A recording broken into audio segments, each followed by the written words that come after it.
expectations are not often lived up to. English teacher Mr. Crouch first encountered Jim in his freshman English class. The 14-year-old student sat sullenly in the class, avoiding eye contact and never saying a word. While most English teachers would assume that this was a student, that's your typical teenager, bored to silence in English class, Mr. Crouch did not. Asking Jim to stay after school one day, Donald Crouch discovered the reason for the boredom, and it didn't lie in apathy, but rather in a severe stutter. Since his parents' divorce at age 5, Jim had developed selective mutism.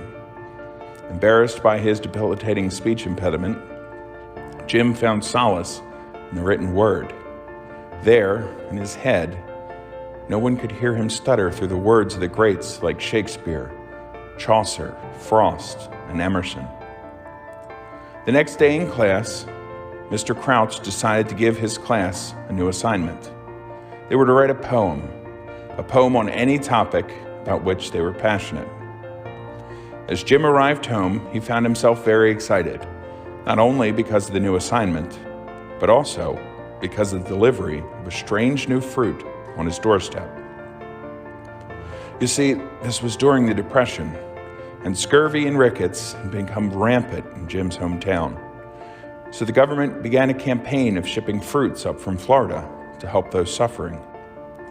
Jim excitedly ripped open the crate to discover it was full of a new fruit, the grapefruit.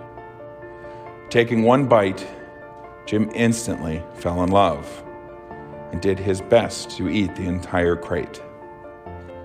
Finally, too full to continue, Jim sat down to complete his assignment, writing a poem he titled Ode to a Grapefruit.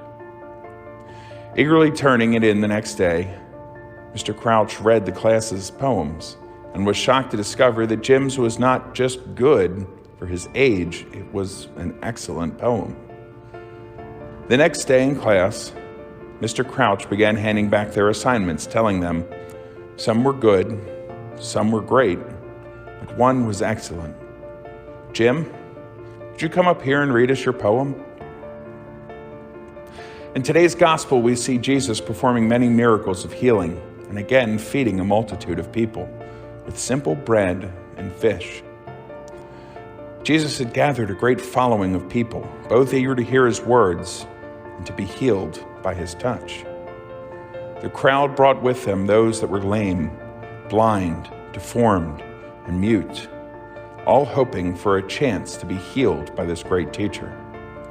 This passage from Matthew's Gospel shows us many things about Jesus: his love for his people, his care for those suffering, and his desire to feed those who are hungry. While this event occurred nearly 2,000 years ago, Jesus is still doing these same things with us today. We encounter his love and healing in the sacraments. We are fed twice at each Mass, in the Word and in the Eucharist. And like a good teacher, Jesus is there to give us everything that we need and to challenge us to discover the gifts within ourselves that we hadn't known we had. Jim, your poem is good, almost too good. It's so good, I don't think you wrote it. Angered by both the accusation and the betrayal, Jim stood up from his desk and began to angrily walk to the front of the room. He snatched the poem he had submitted and began to read it to the class. As if the poem wasn't amazing enough, the true miracle was, as he read it, Jim didn't stutter at all. Mr. Crouch had noticed the other day that when Jim was talking about the great poems, his stutter disappeared. It seemed that Jim found healing in the very written word in which he had taken solace. After that day, Jim began to lose his stutter, eventually making it all the way to the stage of Broadway, a production of Shakespeare's Othello. And from that stage, Jim would travel to a galaxy far, far away and give voice to to an iconic villain we all know today. From that little stuttering child to Darth Vader, James Earl Jones found his healing in the words of the Masters.